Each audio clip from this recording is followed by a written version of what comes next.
예, 안녕하세요. 이변을 잇다 이동현 변호사입니다. 예, 오늘은 학교 폭력 가해 학생이 된 경우 진행 과정의 모든 것에 대해서 한번 알아보도록 하겠습니다. 제가 이제 오늘의 주제를 선택하게 된 이유는 이 학교 폭력의 가해 학생이 되었다면서 이제 진행 절차가 어떻게 되는지, 그리고 진행 절차마다 어떻게 대응해야 되는지, 이거 관련해 가지고 저한테 문의를 하시거나 상담을 요청하시는 분들이 많은데, 그거에 대해서 간략하게나마 답변을 드리고자 오늘의 주제를 선택해 보았습니다. 예, 우선 들어가기 앞서 학교 폭력의 개념을 보게 되면 학교 폭력은 학교 내외에서 학생을 대상으로 발생한 상해, 폭행, 감금, 협박, 약취 유인, 명예훼손, 모욕, 공갈, 강요, 강제적 심부름 및 성폭력, 따돌림, 사이버 따돌림, 정보통신망을 이용한 음란 폭력 정보 등에 의하여 피해 학생에게 신체, 정신 또는 재산상 피해를 수반하는 행위를 의미합니다. 이 학교 폭력의 개념 정확하게 아셔야 된다는 거 말씀드리겠습니다. 그러면 학교 폭력 가해 학생이 된 경우 진행 과정의 모든 것 한번 보도록 하겠습니다. 학교 폭력으로 신고를 당한 경우, 즉 학교 폭력의 가해 학생, 가해자가 된 경우 어떻게 대응해야 되는지 한번 순서대로 한번 보도록 하겠습니다. 그리고 어떤 진행 과정이 어떻게 진행이 되고 그 각 단계마다 어떻게 대응해야 되는지 한번 보도록 하겠습니다. 학교 조사 단계 첫 번째 보면은 학교는 가해 관련 가해 학생의 학생 확인서, 그 다음에 가해 관련 학생의 학부모 확인서, 그 다음에 목격한 학생이 있다면 목격한 학생의 확인서 등을 받으며 당시 상황이 촬영된 CCTV 영상이 있으면 CCTV 영상 등 관련된 자료를 확보하게 됩니다.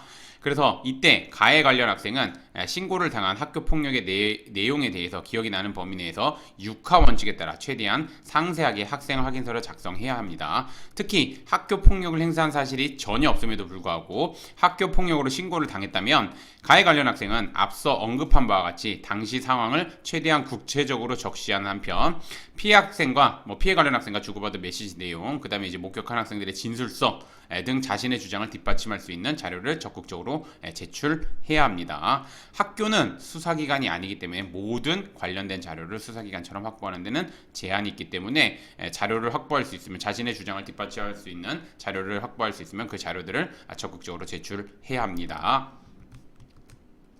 자, 두 번째 단계, 학교에 설치된 전담기구 단계 한번 보도록 하겠습니다.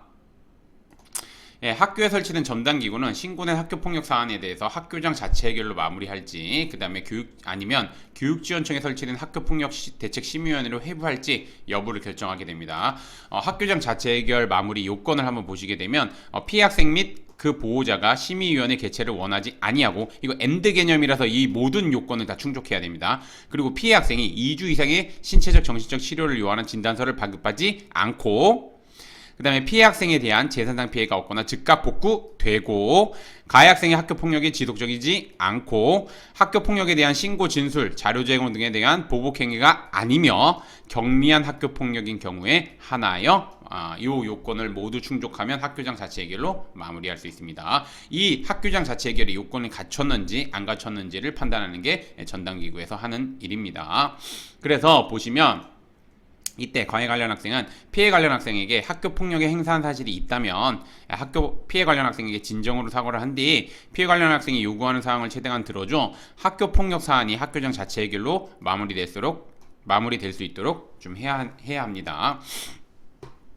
다만 여기서 중요한 건 뭐냐면, 다만 학교장 자체 해결로 마무리하는 경우에도 추후 문제가 되지 않도록 합의서 등 이렇게 문서로 좀 명확하게 남겨놓는 것이 필요합니다. 그리고 저랑 제가 진행하는 사건들 같은 경우는 학교장 자체 해결로 마무리하는 경우에는 이런 거 좀 명확하게 남겨놓고 있습니다. 이게 솔직히 말씀드리면 이제 합의서 등 이렇게 좀 뭔가 문서로 만들어 놓은 걸 굉장히 부담스러워 하시는 분들도 있는데, 이거 솔직히 말씀드리면 가해 관련 학생뿐만 아니라 피해 관련 학생 서로가 좋은 부분입니다. 서로가 좋은 부분이기 때문에 이건 꼭 남겨두셔야 됩니다. 그리고 요런 합의서 등 같은 경우는 학교에서 개입을 안 하기 때문에 좀 준비를 해서 좀 말 그대로 피해 관련 학생의 학부모 아니면 가해 관련 학생의 학부모, 이제 학부모들끼리 서로 이렇게 좀 합의서를 형태로 작성을 한 다음에 이제 그 학교장 자체 해결로 마무리할 때 한번 만나 가지고 서로 요건들 이제 나누고, 그다음에 그 서로 요건들이 다 들어갈 수 있도록 좀 합의서를 작성하는 것이 좋습니다. 그래서 아무래도 이런 거 작성할 때도 이제 변호사님의 도움을 받는 것이 좀 좋습니다. 그렇게 아시면 되고요. 그 다음에 이제 학교폭력 대책심의위원회 단계 한번 보도록 하겠습니다.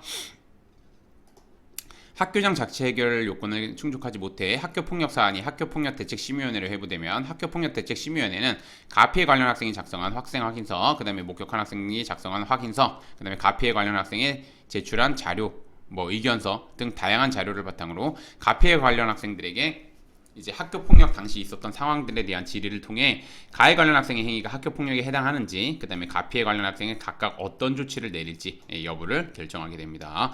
학교폭력대책심의위원회는 심의 당일 모든 결정을 내리기 때문에 가해 관련 학생은 사안을 판단하는데 필요한 자료를 미리 제출해야 합니다.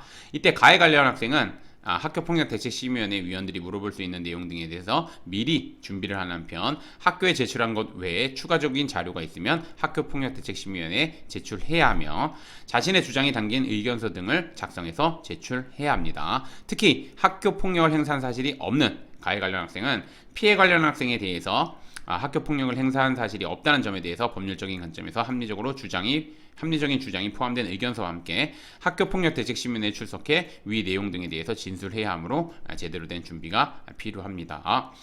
지금 제가 크게 세 단계로 나눠서 대응해야 될 부분에 대해서 명확하게 말씀드렸습니다. 이거 같은 경우는 약간 가이드 정도라고 생각하시면 되고, 좀 더 디테일한 부분은 각 사안마다 좀 다르게 대응할 수 있는 부분 참고하시면 됩니다. 오늘의 주제를 좀 정리를 하자면, 학교폭력 가해 학생이 된 경우 자칫 잘못 대응했다가 억울하게 학교폭력이 인정되어 조치를 받게 되거나 사안에 비해 엄중한 조치를 받게 될 수 있습니다. 그래서 혼자서 대응하기보다는 아무래도 이제 변호사님의 도움을 받아가지고 대응하는 것이 좋고, 변호사님의 도움을 받으실 때는 우선 첫 번째, 그 변호사님이 학교폭력 대한변협에서 인정한 학교폭력 전문 변호사님이신지, 두 번째 현재 학교폭력대책심의위원회 위원으로 활동하고 있는지, 이 두 가지 요건 모두 충족하시는지 확인한 다음에 그 두 가지 요건을 충족하시는 변호사님의 도움을 받는 것이 아무래도 사건을 진행하시는데 더욱 수월하고 많은 도움을 받으실 수 있을 겁니다. 오늘의 주제는 여기까지 마치겠고, 저는 이변의 이다의 이동현 변호사였습니다. 감사합니다.